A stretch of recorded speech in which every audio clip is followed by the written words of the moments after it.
Before I start that, I have to tell a story simply based on the fact that 6 different people asked me to do it. And although all 6 of them have heard this story, and most of the rest of you have, I'll still go through it once more time, but this I guarantee will be the last time that you will be subjected to this. And this is the story of Gregory the 13th. Now, Gregory the 13th was one of the great Roman popes. His reign was a very benign one. He introduced the Gregorian chant, the Gregorian calendar, and he was a great theologian. He did have one bad moment, however, during his reign when he told the Jews that they had to leave the eternal city. They objected very strongly, and they argued so strenuously that the Pope finally gave in and said, all right, you send somebody to debate with me, and if they win the debate, the Jews may stay, otherwise they're going to have to go. Well, the rabbis met with one another, and they were soon in despair because they recognized they didn't have anybody with sufficient Christian theological knowledge to carry on a good debate. Moshe the tailor was sitting in the conference, and he said, I'll go. And they looked at him and said, well, you don't even know how to read or write. How can you possibly represent us? He said, that doesn't make any difference. None of you wants to go. Let me go. And as they thought it over, they realized that what he said was true, so they said, fine. On the appointed day, Moshe marched up to the Vatican and was ushered into the room where Gregory the 13th sat on the papal throne, and immediately a problem became apparent. The Pope had planned to carry on the debate in Latin, and Moshe couldn't speak Latin. On the other hand, the Pope couldn't speak Aramaic, and it was decided, therefore, that the debate would be carried on in sign language. And the Pope started out pointing up, and Moshe immediately pointed to the ground. The Pope sat then in deep silence for several minutes thinking, and finally raised 3 fingers, and Moshe came right back with 1.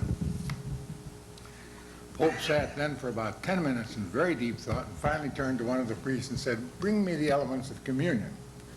Well, the priest left and shortly returned, putting down the loaf of bread and the bottle of wine in front of the Pope, at which point Moshe reached into his pocket and took out an apple. And the Pope threw up his hands and said, tell Moshe the Jews can stay as long as they want.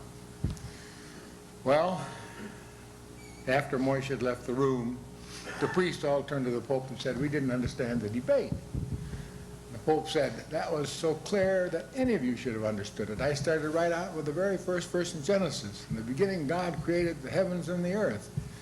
Moshe came back with the 23rd verse of the first chapter of Genesis, that God gave man control of the earth, of all the animals that walk on the earth, the fishes that swim in the sea, and that was a good response.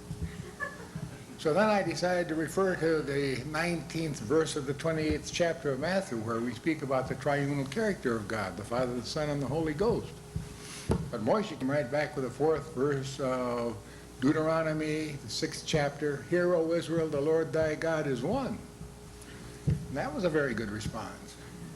And so then I had the elements of communion brought in to point out that we have a very loving Father who wishes to be able to commune with us and has provided the means whereby we can commune with him. But Moshe, by taking out the apple, reminded us that we'd had perfect communion with God before man himself destroyed it when Adam and Eve ate the apple from the tree of knowledge against God's command and were driven out of the Garden of Eden. Well, Moshe gets back to the ghetto and they come running out. We can stay, we can stay. How'd you win the argument? I don't know, but it wasn't hard. I got there, the Pope said, you gotta go. And I said, we're gonna stay right here. And he said, I'll give you 3 days to get out. And I said, we're not going to get out in a day, a year, or a millennium. And then they brought his lunch, and I took out my lunch, and it was all over.